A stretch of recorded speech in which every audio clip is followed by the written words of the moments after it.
Okay. Do you have any questions about celiac disease? Can you explain again what it is? It is a sensitivity to gluten. And gluten is a protein that is found in certain grains, wheat, barley, rye, triticale. And it means that you can't eat them because it irritates your intestinal tract to the point of where it'll actually flatten the little hair-like things in your intestines called villi that helps to absorb your nutrients. Does that include beer? Yes, it includes beer. But certain types of whiskey, I guess? Corn, potato, like vodka's definitely a go. Is it deadly? Is celiac disease deadly? Rarely is it fatal when treated. If it's left untreated, it can progress and cause malnutrition. It can even lead to cancer. So it's a good idea to follow your nutrition therapy, as we like to call it. I have a little girl. She's 4. Is this hereditary? Is it something that she can get, or? It is hereditary, but that doesn't necessarily mean she'll get it. With you being her parent, it's like 1 out of 10 kids with parents get it. But again, it doesn't necessarily mean she's going to get it. Okay. Okay. I think that's all the questions I have.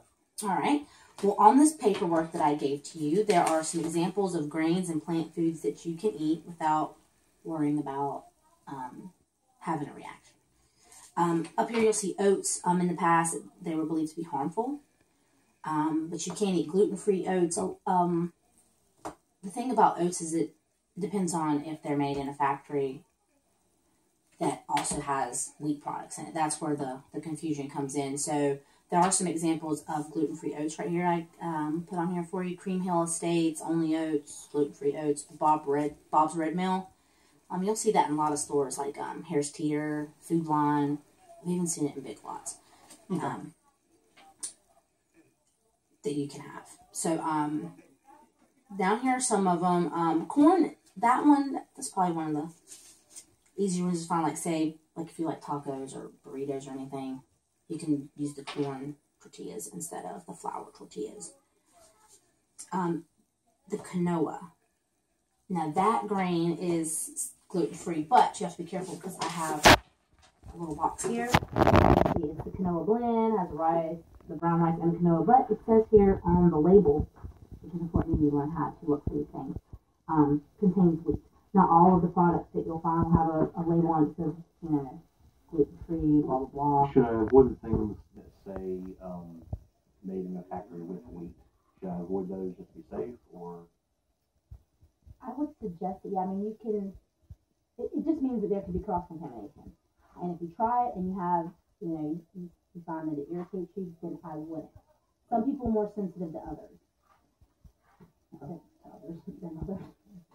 And this just has to do with grains, no meats or anything like that? No, no meat. Unless for some reason they can brand it like chicken. Fried chicken's out, unless you use flours from other grains. Like, see, they have nuts, like you can do almond flour, there's the buckwheat, cornmeal. There's all different kinds. I mean, you're not, it's like you're limited. Oh, Joe's Tears? I love Joe's Tears.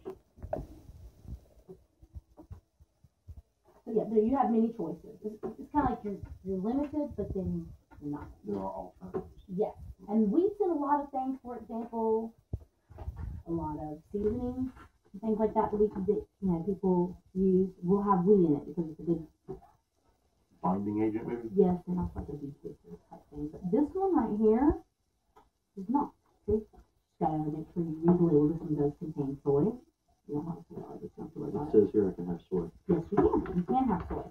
But I'm saying how it's bold, it'll say contains, there's people have soy allergies, people have, milk allergies, and you have a wheat allergy. So when something says contains wheat, you don't want to eat that one. So it'll be bold. Go away? No, it will not go away. This is a lifetime diet that you will have to follow.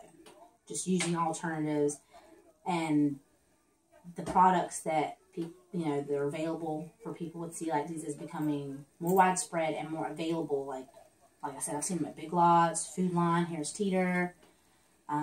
Aldi's has a good selection, and they're better priced than some places.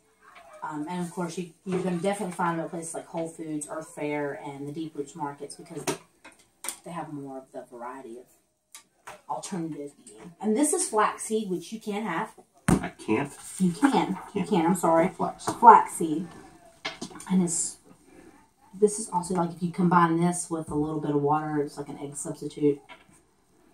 It's good for a lot of things. I like to put it in yogurt. A little extra fiber there. Here's another good one. Even though you can have corn tortillas, this one says, see in the bowl right here? Contains wheat. So no on that. No on that. Not sure what the wheat is in, but it has it in there, so no. It's just very important to learn the labels, and you'll see some of the products out there that have no gluten. They'll have a big thing that says gluten-free. Okay. So it's just about learning to look for different things now that you can't have them. Okay. Also on here, so is like a menu example, like a daily, like you got breakfast, lunch, afternoon snack of things that you can have. See again, corn tortilla taco shells, and then you've got shredded cheese. Be careful, some shredded cheeses do have wheat in them. They have, like, you know, for decaking agent. You just gotta look. Popcorn. You like popcorn? Mm-hmm. Okay. That's just about looking. Any other questions? I don't think so. You got a good recipe thing here, meals, and I've got a list here of different stores, Earthfare, Whole Foods, Deep Roots, Food Lion that have what I need, and I have a nice website here too. Yes, that is for bloggers, people that also have celiac disease.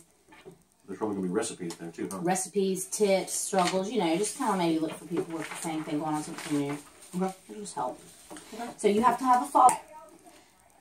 You have a follow-up appointment in a couple of weeks. Okay. And we need to set some goals to see if you're getting it, not getting it, you know, if you're having trouble, if I need to help you any. I do suggest journaling about things that you do or don't like that, you know, you can overcome. Looking for replacements. Making out new grocery lists that you can bring to see, you know, if it's difficult for you. Learning how to read the labels is definitely a goal, which I don't think that'll be too hard, but, you know, try to notice it in there and see. Remember. Okay. That sounds like a good idea. I mean, write down some foods that are tasty, write down real meal recipes, and maybe kind of keep up with the blogging thing on the website. That probably is going to help out a lot. Maybe talking to people who've been doing it for a while and seeing how they deal with it. It's because it's going to be a big change. You know, I mean, it's not going to be difficult, but it's definitely going to be. It's going to take you time to get adjusted. Can I ask in restaurants if they have gluten-free stuff? Is that a thing? Yeah. There's a Scrambled on Spring Garden Street. It has gluten-free bread, and I've tried it. It's tasty, especially when toasted. I find that the gluten-free bread, in my opinion, is better when toasted. Oh, okay. Well, any goals that you might have that you want to achieve before you come back? I want to. It's okay. I'm not really sure. It's new. Let's just try to do the journaling. Do your grocery list every week, and when you're looking for replacements, do price comparisons. See which one works better for your budget, and also which ones are tasty. I mean, it's kind of exciting. You get to try new products. Like you get to try new types of foods. Yeah. That you wouldn't have tried before. So. Okay. All right. Absolutely. Excellent. All right. Well, it was nice meeting you, and I'll see you in a couple weeks. Thank you.